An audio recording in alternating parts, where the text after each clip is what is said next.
Thank you. Kindly sit down.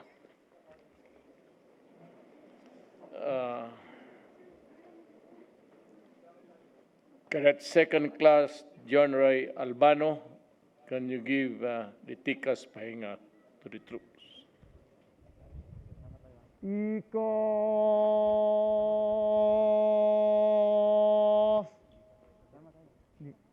No. Matino. Iko. No. Supreme Court Chief Justice Alexander Gizmondo, National Defense Secretary Delphine Lorenzana, Interior and Local Government Secretary Eduardo Anio, National Security Advisor Hermogenes Esperon Jr., Presidential Advisor on Military Affairs Arthur Tabaquero, Senator Bongo, Vice Chairperson of the Senate Committee on National Defense and Security, Peace, Unification, and Reconciliation, Office of the Vice President Under Secretary Philip Francisco D., AFP Chief of Staff General Andres Centino, Benguet Governor Melchor Diglas, Philippine Army Commander General Lieutenant General Romeo Browner,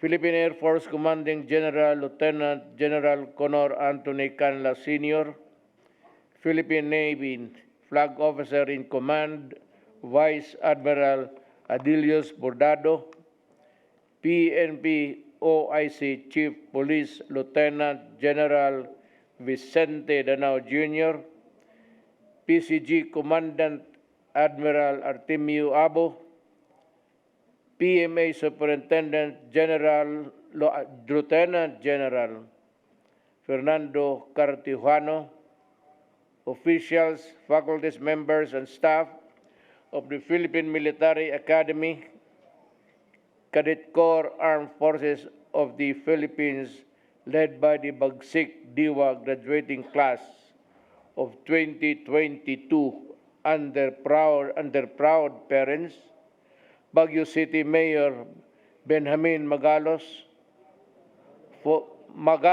I'm sorry. It's maybe my eyes.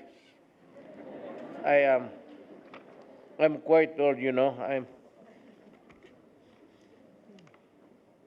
Foreign Service Attaches in attendance, distinguished guests, mga mahal kong Pilipino.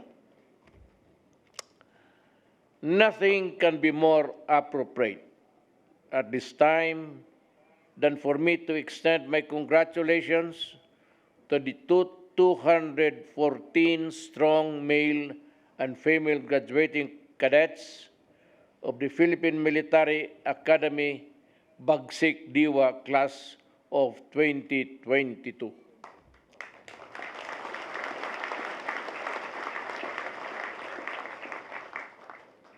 Yours is the honor today, as it is your parents' proudest moment.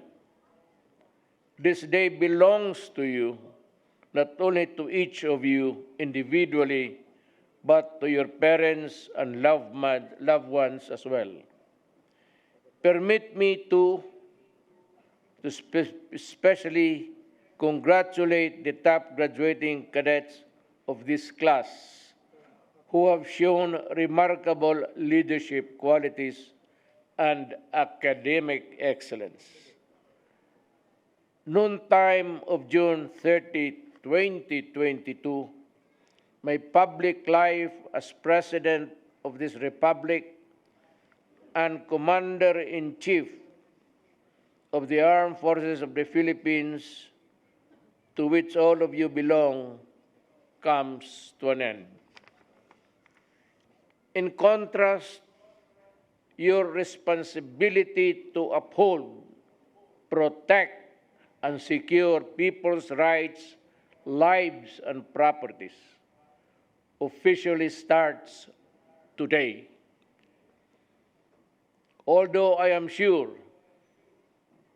that responsibility was nascent when you enrolled in this academy years ago, 4 years to be exact.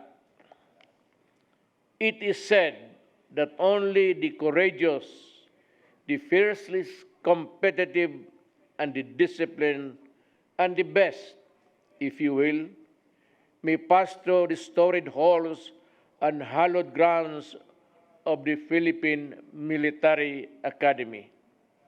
In fact, that you march here today on historic and mystical ground is a testament to that truth. You are the best that the youth of the land can offer.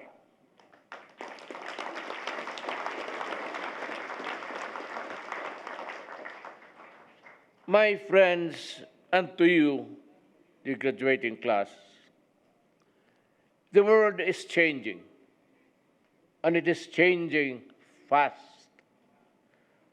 And so do attitudes, mores, and values. The man in uniform has not been spared from this phenomenon, for he has to undergone and will continue to undergo some degree of change or transformation, although he remains rooted to the basic concept of soldiering, which is to defend, protect, and advance freedom and democratic institutions. Today, the man in uniform must be many things at the same time if he is to be relevant to the changing times. He must be both a warrior and a peacemaker, an arms bearer and a pencil pusher, skilled in the art of war and adept as a lifesaver, an offensive machine and a fierce defender, a tribune and a diplomat, a soldier and a civil servant. You can all be this if you want. The Philippine Military Academy has sufficiently prepared you for all possibilities and all eventualities. The eyes of the Filipino people are upon you. Always remain true to your oath. By your actuations in public, the Philippine Military Academy shall be judged. You are the face of your alma mater. My administration was constrained to adopt extreme legal measures to fight society's ills at the start of my term. Sad to admit, after 6 years, these ills haunt us still, though to lesser degree of intensity. Corruption, red tape, and illegal drugs, and crime and criminalities are the wrongs that we need to correct. I guess it is in the hands of the next generation of Filipino leaders and movers where our salvation rests. You, the Bagsik Diwa class of 2022, belong to that generation.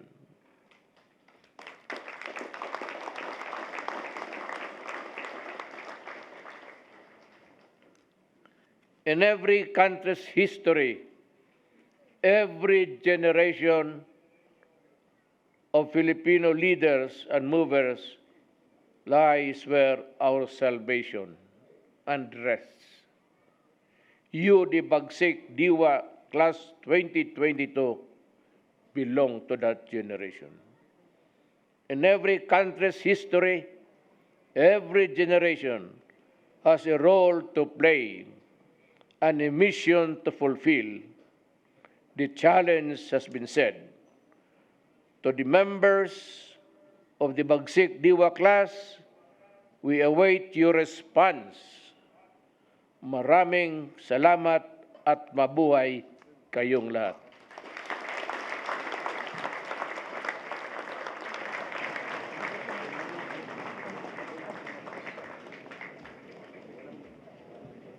Pardon of punishment. Ano ba ginawa ninyo? I will just read it anyway. In observance to the time-honored tradition of the Philippine Military Academy on the occasion of the graduation of PMA Bagsik Diwa Class 2022, I, President Rodrigo Roa Duterte of the Republic of the Philippines and Commander-in-Chief, Armed Forces of the Philippines, hereby, ayaw kong basahin eh.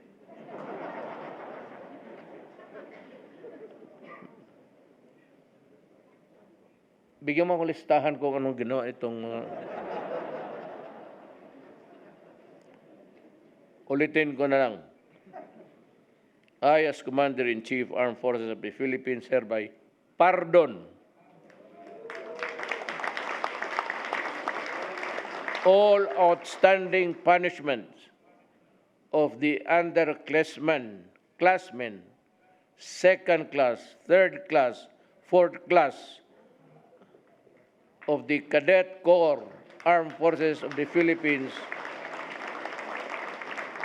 as recommended by the Superintendent, PMA, effective today. Granted this next month pa ito. Granted this 15th day of May in the year of our Lord 2022, PMA, Fort General Gregorio H. del Pilar, Baguio City. And I sign.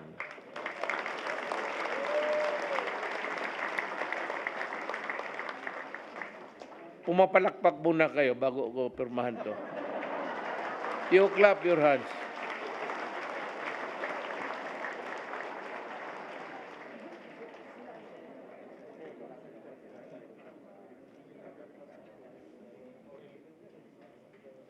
This will include the past, the present, and maybe the future. Salamat po.